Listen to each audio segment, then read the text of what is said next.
ತುಮಕೂರು ನಗರದಲ್ಲಿ 2 ದಿನಗಳ ಕಾಲ ರಾಜ್ಯ ಮಟ್ಟದ ಒಂದು ಕೈಗಾರಿಕೆ ಮತ್ತು ವಾಣಿಜ್ಯ ಸಮ್ಮೇಳನವನ್ನು ಆಯೋಜನೆ ಮಾಡಲಿಕ್ಕೆ ಮುಂದಾಗಿರುವಂತಹದ್ದು. ಇದೇ ಶನಿವಾರ ಮತ್ತು ಭಾನುವಾರ 2 ದಿನಗಳ ಕಾಲ ವಾಣಿಜ್ಯ ಮತ್ತು ಕೈಗಾರಿಕಾ ಸಮ್ಮೇಳನವನ್ನು ಆಯೋಜನೆ ಮಾಡಲಾಗ್ತಾ ಇದೆ.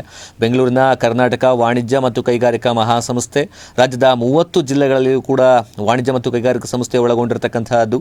ರಾಜ್ಯ ಮಟ್ಟದ ಜಿಲ್ಲಾ ವಾಣಿಜ್ಯ ಮತ್ತು ಕೈಗಾರಿಕಾ ಸಂಸ್ಥೆಗಳ ಸಮ್ಮೇಳನವನ್ನು ಇದೇ ಜೂನ್ 6 ಮತ್ತು 7 ಅಂದರೆ ಶನಿವಾರ ಮತ್ತು ಭಾನುವಾರ 2 ದಿನಗಳ ಕಾಲ ಕಾರ್ಯಕ್ರಮವನ್ನು ಆಯೋಜನೆ ಮಾಡಲಾಗಿದೆ. ತುಮಕೂರು ಜಿಲ್ಲಾ ವಾಣಿಜ್ಯ ಮತ್ತು ಕೈಗಾರಿಕಾ ಸಂಸ್ಥೆ ಕೂಡ ಇದಕ್ಕೆ ಕೈಜೋಡಿಸಿ ಆ ಒಂದು ನಿಟ್ಟಿನಲ್ಲಿ ಹೆಜ್ಜೆಯನ್ನು ಇಟ್ಟಿರುವಂತಹದ್ದು. HM ಗಂಗಾಧರಯ್ಯ ಮೆಮೋರಿಯಲ್ ಹಾಲ್ನಲ್ಲಿ ಈ ಒಂದು ಕಾರ್ಯಕ್ರಮವನ್ನು ಆಯೋಜನೆ ಮಾಡಲಾಗ್ತಾ ಇದೆ. ತುಮಕೂರು ಜಿಲ್ಲಾ ವಾಣಿಜ್ಯ ಮತ್ತು ಕೈಗಾರಿಕಾ ಸಂಸ್ಥೆಗೆ ರಜತ ಮಹೋತ್ಸವದ ಸಂಭ್ರಮ. ಕೇಂದ್ರ ಜಲಶಕ್ತಿ ಮತ್ತು ರೈಲ್ವೆ ರಾಜ್ಯ ಖಾತೆ ಸಚಿವರಾಗಿರ್ತಕ್ಕಂಥ ಸೋಮಣ್ಣ ಈ ಒಂದು ಸಮ್ಮೇಳನದ ಉದ್ಘಾಟನೆಯನ್ನು ಮಾಡಲಿದ್ದಾರೆ.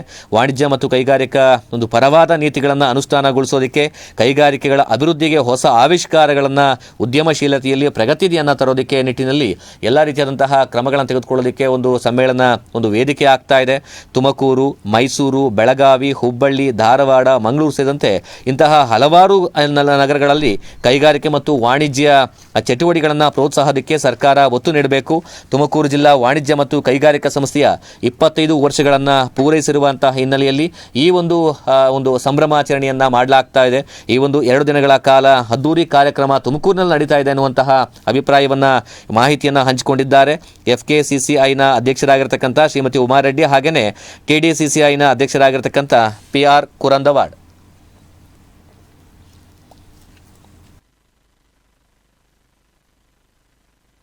ಯಾವುದೋ ಒಂದು ಡಿಸ್ಟ್ರಿಕ್ಟ್ನಲ್ಲಿ ನಾವು ಈ ಕಾರ್ಯಕ್ರಮ ಕಂಡಕ್ಟ್ ಮಾಡೋದು. ಅದು ಮೂಲ ಕಾರಣ ಏನಿದೆ ಅಂದರೆ ಅಲ್ಲಿರೋ ಇಶ್ಯೂಸ್ ಇರೋದು, ಅದು ನಾವು ಮುಂದಕ್ಕೆ ತೊಗೊಂಡ್ಬರಬೇಕು. ಒಂದು ಡಿಸ್ಟ್ರಿಕ್ಟ್ ಕಾನ್ಫರೆನ್ಸ್ ಕಂಡಕ್ಟ್ ಮಾಡಿದ್ರೆ ಆ ಡಿಸ್ಟ್ರಿಕ್ಟ್ಗೆ ಸಂಬಂಧಿಸಿರೋ ಪಾಲಿಸಿ ಇಶ್ಯೂಸ್ ಇರಲಿ, ಅದು ಡಿಸ್ಕಷನ್ ಆಗಬೇಕು ಅಂತ. ಈ ಸತಿ ತುಮಕೂರು ಸ್ಪೆಷಲ್ ಕನ್ಸಿಡ್ರೇಷನ್ ಏನಿತ್ತಂದರೆ ಅವ್ರದ್ದು ಸಿಲ್ವರ್ ಜೂಬ್ಲಿ ಸೆಲೆಬ್ರೇಷನ್ಸು 25 ವರ್ಷ ಕಂಪ್ಲೀಟ್ ಆಯಿತು. ಅದು ಒಂದು ಸಂತೋಷ ವಿಷಯ. So Tumakuru chambers of commerce ಜೊತೆಯಲ್ಲಿ FKCCI ಈ ಸತಿ ತುಮಕೂರಿನಲ್ಲಿ 6 ಮತ್ತು 7ನೇ ತಾರೀಕು ಜೂನ್ 2026 ಇಲ್ಲಿ ಕಂಡಕ್ಟ್ ಮಾಡ್ತಾ ಇದ್ವಿ. FKCCIನಲ್ಲಿ ನಮ್ಮದು ಪಾರ್ಟಿಸಿಪೇಷನ್ ಆಫ್ ಡಿಸ್ಟ್ರಿಕ್ಟ್ಸ್ ನೋಡಿದ್ರೆ ನಮ್ಮಲ್ಲಿ ಇರೋದು 4,500 ಸದಸ್ಯರು. ನಮ್ಮದು 110 years ಆಫ್ ಲೆಗಸಿ ಇದೆ. ಸರ್ ವಿಶ್ವೇಶ್ವರಯ್ಯ ಸ್ಥಾಪಿಸಿದ ಮೇಲೆ 1916ನಲ್ಲಿ, ಇವಾಗ 2026ನಲ್ಲಿ ಇದ್ವಿ, 110 ವರ್ಷ ಆಗಿದೆ.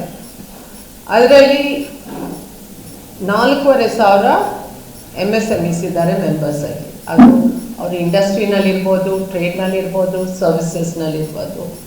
ಇಲ್ಲ ಒಂದು 300-400 ಮೆಂಬರ್ಸು ಪ್ರೊಫೆಷ್ನಲ್ಸ್ ಆಗಿದ್ದಾರೆ, CAs ಆಗಿರ್ಬೋದು, ಇಲ್ಲ ಟ್ಯಾಕ್ಸ್ ಕನ್ಸಲ್ಟೆಂಟ್ಸ್. ಬಟ್ ಅದರಲ್ಲಿ ಮುಖ್ಯ ಸ್ಥಾನ ಬರೋದು 180 associations and chambers of commerce ನಮ್ಮ ಸದಸ್ಯರಾಗಿದ್ದಾರೆ across the state of Karnataka. ಈ 180 will be either district chambers of commerce. ಪ್ರತಿ ಡಿಸ್ಟ್ರಿಕ್ಟ್ನಲ್ಲಿ ಅಪ್ರಾಕ್ಸಿಮೇಟ್ಲಿ ಒಂದು 30 ಡಿಸ್ಟ್ರಿಕ್ಟ್ ಚೇಂಬರ್ಸ್ ಆಫ್ ಕಾಮರ್ಸ್ ಇದ್ದಾರೆ.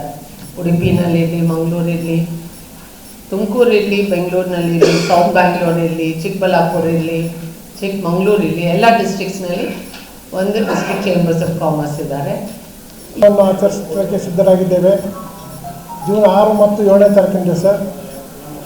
ಅದ್ರ ಜೊತೆಯಲ್ಲೇ ನಾವು ಈಗ ರಜತ ಮಹೋತ್ಸವನ ಆಚರಿಸುವಾಗ ನಾವು ಶ್ರೀಮತಿ ಉಮಾರೆಡ್ಡಿ ಅವ್ರನ್ನ ಹೋಗಿ ರಿಕ್ವೆಸ್ಟ್ ಮಾಡ್ಕೊಂಡಾಗ ಅವ್ರದ್ದು ಒಂದು ಪ್ರೊಸೀಜರ್ ಇದೆ. ಈ ಡಿಸ್ಟ್ರಿಕ್ಟ್ ಕಾನ್ಫರೆನ್ಸನ್ನು ಯೂಶಲಾಗಿ ಬೆಂಗಳೂರಲ್ಲೇ ಮಾಡಬೇಕಂತ ಅವ್ರದ್ದೊಂದು ಪ್ರೊಸೀಜರ್ ಇದ್ರೂ ಅದನ್ನು ಅವರ ಬೋರ್ಡಲ್ಲಿ ಅದನ್ನು ಎಲ್ಲರಿಗೂ ಒಪ್ಪಿಸಿಬಿಟ್ಟು ನಾವು ಇಲ್ಲಿ ಅವರಿಗೆ ಬಂದಿರೋಕ್ಕೆ ತುಂಬ I welcome her very much to take up the part of this. ಅದೊಂದು ನಮಗೆ ಹೆಮ್ಮೆ ಅಂತ ತರಿಸಿಕೊಟ್ಟಿದೆ. ಅದೇ ರೀತಿಯಾಗಿ ಈ ಸಭೆಗೆ ಯಾರು ಗೆಸ್ಟ್ ಬರ್ತಾರೆ ಅನ್ನೋದು ಎಲ್ಲ ವಿವರವಾಗಿ ಹೇಳಿಬಿಟ್ಟಿದ್ದಾರೆ. ಅದನ್ನು ಮತ್ತೆ ರಿಪೀಟ್ ಮಾಡುವಲ್ಲಿ ಅರ್ಥ ಇಲ್ಲ. ಜಸ್ಟ್ ನನ್ನ ಪಾಯಿಂಟ್ಸನ್ನು ಹೇಳ್ತೀನಿ. ಎಡಿಷನಲ್ ನಾವೇನು ಇವತ್ತು ದಿವಸ ಕಾರ್ಯಕ್ರಮದಲ್ಲಿ ವಿಶೇಷವಾಗಿ ಚರ್ಚೆ ಆಗಬೇಕಂತ ವಿಷಯಗಳನ್ನು ಹೇಳ್ತೀನಿ. ತುಮಕೂರಿಗೆ ಆಲ್ರೆಡಿ ಇವರು ಇವಾಗ ಪ್ರಾಪರ್ಟಿ ಟ್ಯಾಕ್ಸ್ ಬಗ್ಗೆ ಮಾತಾಡಿದರು. ಪ್ರಾಪರ್ಟಿ ಟ್ಯಾಕ್ಸ್ ವಿಷಯದಲ್ಲಿ ಸರ್ಕಾರ 2 ಥರದ ನೋಟಿಫಿಕೇಷನ್ಸ್ ಇಶ್ಯೂ ಮಾಡಿದರು. Last year they told SIR KIDBI ಇಂಡಸ್ಟ್ರೀಸ್ನವ್ರಿಗೋಸ್ಕರ SIR ಅಂತ ರಿಲೀಸ್ ಮಾಡಿ, ಸ್ಪೆಷಲ್ ಇನ್ವೆಸ್ಟ್ಮೆಂಟ್ ರೀಸನ್ ಮಾಡಿ ಟ್ಯಾಕ್ಸ್ ಎಲ್ಲ KIDBI ಅವ್ರು ಕಲೆಕ್ಟ್ ಮಾಡಬೇಕು. ಹಾಗೆ ಅಲ್ಲಿ ಒಂದು ವ್ಯವಹಾರಗಳನ್ನೆಲ್ಲ KIDBI ಅವ್ರು ನೋಡಿಕೊಂಡು 30% ಗೌರ್ಮೆಂಟ್ಗೆ ದುಡ್ಡು ಕೊಡಬೇಕಂತ ಒಂದು ನೋಟಿಫಿಕೇಶನ್ ಹೊರಡಿಸಿದ್ರು. ಆದರೆ ಕಳೆದ ವಾರದಲ್ಲಿ ಮತ್ತೆ ಅದನ್ನು ಕ್ಯಾನ್ಸಲ್ ಮಾಡಿಬಿಟ್ಟು ಆ ಸ್ಥಳೀಯ ಸಂಸ್ಥೆಗಳಿಗೆ ಟ್ಯಾಕ್ಸ್ ಕಲೆಕ್ಟ್ ಮಾಡಬೇಕಂತ ಒಂದು ನೋಟಿಫಿಕೇಶನ್ ಹೊರಡಿಸಿದ್ದಾರೆ. ಅದು ಇನ್ನೂ ಜಾರಿಗೆ ಬಂದಿಲ್ಲ, ಅದು ಕ್ಲಾರಿಫಿಕೇಷನ್ ಇಲ್ಲ. ಇದರಿಂದ ಏನಾಗಿದೆ, ಇಂಡಸ್ಟ್ರೀದವ್ರಿಗೆ ಬ್ಯಾಂಕ್ಗಳಲ್ಲಿ ಯಾವುದೂ ಸಾಲಗಳನ್ನು ತೊಗೊಳಕ್ಕಾಗ್ತಾ ಇಲ್ಲ. ಸಾಲ ಸೌಲಭ್ಯಗಳು ಇಲ್ಲದೇ ಇದ್ದರೆ ಅವ್ರ ಇಂಡಸ್ಟ್ರಿ ಅವ್ರ ಬೆಳವಣಿಗೆ